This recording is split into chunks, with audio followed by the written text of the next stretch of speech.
আর কিন্তু বেশি দিন শীত থাকবে না, শীত কিন্তু চলেই যাচ্ছে টাটা করে। তো এই শীত থাকতে থাকতে প্লিজ একবার এইভাবে পাতা পিঠে বানিয়ে দেখবেন, খেতে কিন্তু ভীষণ সুন্দর, একেবারেই অন্যরকম একটা পিঠে। দেখো মুচমুচে একটা পিঠে, হাতে এরকম চাপ দিলেই কিন্তু ভাঙবে, এতটাই মুচমুচে এতটাই খাস্তা হয়। আশা করি যে অন্য পিঠের থেকে এই পিঠেটা একেবারেই ভিন্ন স্বাদের, খেতে যেমন সুন্দর হয় আর বানানো খুব সহজ। তো চলো পুরো ভিডিওটা দেখতে থাকো, আশা করি আপনাদের খুব ভালো লাগবে। একদম কিন্তু মনের মতো একটা পিঠে রেসিপি। আজ আপনাদের সাথে শেয়ার করব ভীষণ মজার একটা রেসিপি। তো চলো রেসিপিটা দেখতে থাকো, আশা করি আপনাদের খুব ভালো লাগবে। আর যেভাবে তৈরি করব বাচ্চা থেকে বয়স্ক কিন্তু সবার ভালো লাগবে। তো পুরো ভিডিওটা দেখতে থাকো, আশা করি আপনাদের খুব ভালো লাগবে। চলো রেসিপিটা শুরু করা যাক। পিঠে তৈরি করার জন্য ফার্স্টে আছে এই জায়গায় আটা, বা আপনারা ময়দাও ব্যবহার করতে পারেন, আর একটু মৌরি, তার সাথে অল্প একটু নুন, আর হচ্ছে তেল। ময়ান দেওয়ার জন্য অবশ্যই একটু তেলটা বেশি করে দিতে হবে, 1 চামচের মতো দিলে পরে যত ভালো ময়ান হবে তত কিন্তু এটা খাস্তা হবে, পিঠেটা খুব সুন্দরভাবে এটা মুচমুচে হবে। সুন্দরভাবে এটা আগে 2 হাতে এইভাবে কিন্তু ময়ানটা দেওয়া লাগবে, যাতে কোনো দলাভাব, যে তেল দিলে আটার মধ্যে দলাভাব সেটা যেন না থাকে, আটার সাথে সব তেল যেন মিশে যায়। আর দেখুন এইভাবে মুঠ করলে যেন একটা মুঠ হয়, আর হাত দিয়ে চাপ দিলে যেন বালুর মতো পড়ে।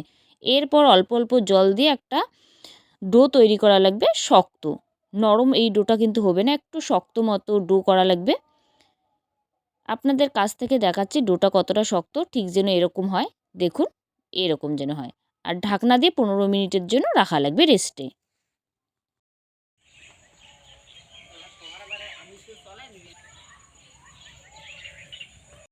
15 মিনিট পর আপনাদের দেখাচ্ছি, দেখুন বেশ ভালো এতক্ষণে কিন্তু এটা সেট হয়ে গেছে। এরপর এটা খুব ভালো করে মাখা লাগবে, লম্বা করে এটা 4 ভাগে ভাগ করা লাগবে। যদি এর থেকে বেশি করেন তাহলে বেশ 5-6টাও করতে পারেন, অসুবিধা হবে না। 4টে করলেই 5টা হবে। এরপরে খুব ভালো করে আটার গুঁড়ো দিয়ে এটা বেলা লাগবে, তবে গোল না হলেও কিন্তু চলবে, যেরকমই পারবেন সেরকমই বেলবেন। বেশি মোটাও করবেন না, আবার বেশি কিন্তু পাতলাও এটা করা যাবে না। একদম গোল না করে যদি বেলতে পারেন তাতেও চলবে। এবার ছুরির সাহায্যে সুন্দরভাবে কাটা লাগবে,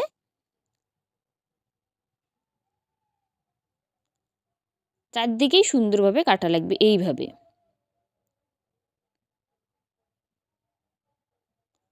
কাটার পর এবার দেখুন কিছুটা অংশ বাদ দিয়ে এইভাবে লম্বালম্বি করে কাটা লাগবে। প্রথমে কিছুটা অংশ বাদ দেওয়া লাগবে, শেষেও কিন্তু কিছুটা অংশ বাদ দিয়ে এইভাবে লম্বালম্বি করে এইভাবে ছুরির সাহায্যে কাটা লাগবে।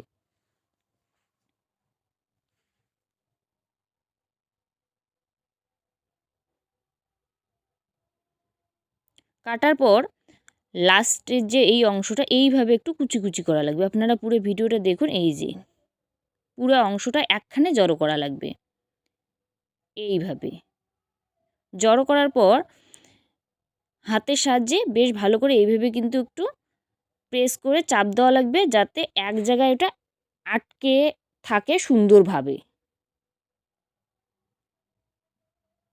বেশ ভালো করে কিন্তু সেটা আটকানো লাগবে, যাতে এটা না খুলে যায়, খুললে পরে পাতাটা কিন্তু ভালো কিন্তু শেপে আসবে না। এরপর এক সাইডটা এইভাবে উল্টো দিক করা লাগবে। আপনারা দেখুন, দেখলেই বুঝতে পারেন খুব সহজ বানানো। উল্টো দিক করে একটু ঝাড়া দিলেই কি হবে, পাতাটা খুব সুন্দরভাবে এটা রেডি হবে, বা পাতার মতো দেখতে হবে খুব সুন্দর। দেখুন একেবারেই কিন্তু পাতার মতো, একটু যে ইয়েগুলো আছে একটু এইভাবে ঝাড়লে পরে দেখুন ঠিক যেন মনে হচ্ছে পাতা।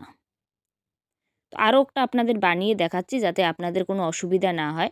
এইভাবে বেলবেন, যে যেরকম পারেন, একদম বললামই তো গোল করতে হবে তার কোনো মানে নেই। চারদিক যেহেতু কাটতেই হবে, তো গোল না করলেও চলবে।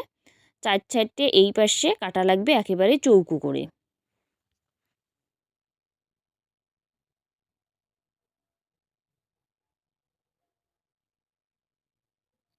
চৌকো করে কাটার পর এইভাবে একটু বাদ দিয়ে লম্বালম্বি করে ছুরির সাহায্যে মাঝখানে কাটা লাগবে। কাটার পর এই যে এই অংশটা এইভাবে কুচি কুচি করা লাগবে। কুচি করার পর এইভাবে চাপ দেওয়া লাগবে, যাতে সবগুলো একখানে জড়ো হয় আর সুন্দরভাবে যেন আটকে থাকে। চাপটাও কিন্তু ভালোভাবে এই যে আঙুলের সাহায্যে খুব সুন্দরভাবে চাপ দেওয়া লাগবে 2 সাইডে এইভাবে। আর মাঝখানে এক দিকের যে অংশটা এইভাবে কিন্তু ভিতরে দিয়ে বের করা লাগবে। দেখুন আপনারা পুরো ভিডিওটা দেখুন, সুন্দরভাবে পাতাটা রেডি হয়। পাতা বানাতে তেমন কিচ্ছু না, জাস্ট আপনারা পুরো ভিডিওটা দেখলেই বুঝতে পারবেন। দেখো কত সুন্দরভাবে পাতাটা রেডি হলো, দেখো জাস্ট অসাধারণ এটা।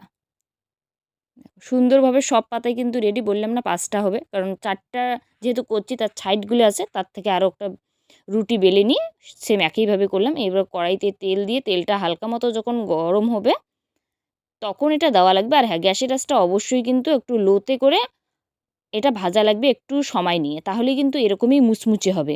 তাড়াহুড়ো করলে কিন্তু উপরটা লালচে হবে, ভিতরটা কিন্তু হবে না। তো সেই ক্ষেত্রে একটু হালকা আঁচে উল্টে পাল্টে লালচে করে ভাজা লাগবে।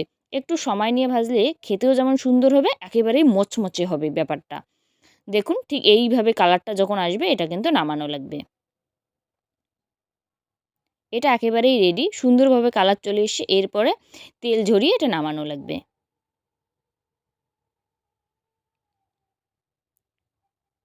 এরপর আরও যে আছে বাদবাকি একইভাবে ভাজা লাগবে। এই পাতাটা একটু বড় বড়, তাই দেখতে কিন্তু বেশ ভালো লাগছে। আপনারা একটু বড় করার চেষ্টা করবেন। সব পাতাই একেবারেই রেডি ভাজা, উল্টে পাল্টে লালচে করে মুচমুচে ভাজা একেবারেই রেডি।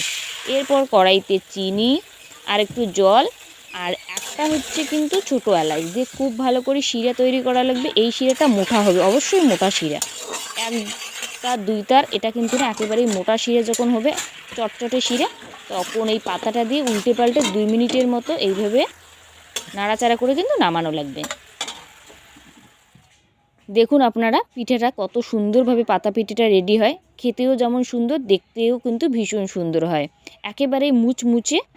আর উপরটা যেহেতু শিরা, চিনি শিরা, তাই কিন্তু উপরটা বেশ এটা সুন্দর হয় খেতে। আর একেবারেই হবে কিন্তু এটা মচমচে। আপনাদের একটা দেখাচ্ছি, হাতে নিয়ে জাস্ট একটু চাপ দিলেই কিন্তু এটা ভাঙবে, একেবারেই কিন্তু মুচমুচে। আর চিনি শিরা যেহেতু আছে, খেতে ভীষণ সুন্দর হয়। প্লিজ একবার এই শীতে বানিয়ে দেখবেন, আশা করি সবার ভালো লাগবে। দেখুন এটা একেবারেই কিন্তু মচমচে। যদি ভালো লাগে অবশ্যই লাইক কমেন্ট শেয়ার করতে একেবারেই ভুলবেন না। আর যদি এই চ্যানেলের নতুন দর্শক প্রথমবার আমার রান্নার ভিডিও দেখছেন, অবশ্যই চ্যানেলটাকে সাবস্ক্রাইব করে রাখবেন, পাশে থাকা বেল আইকনটি প্রেস করে রাখবেন, যাতে আমার রান্নার ভিডিওগুলো সবার আগে আপনার মোবাইলে পৌঁছায়। টাটা, সবাই সুস্থ থাকবেন, ভালো থাকবেন। নেক্সট ভিডিওতে আবার দেখা হবে এরকমই সুন্দর রেসিপির সাথে।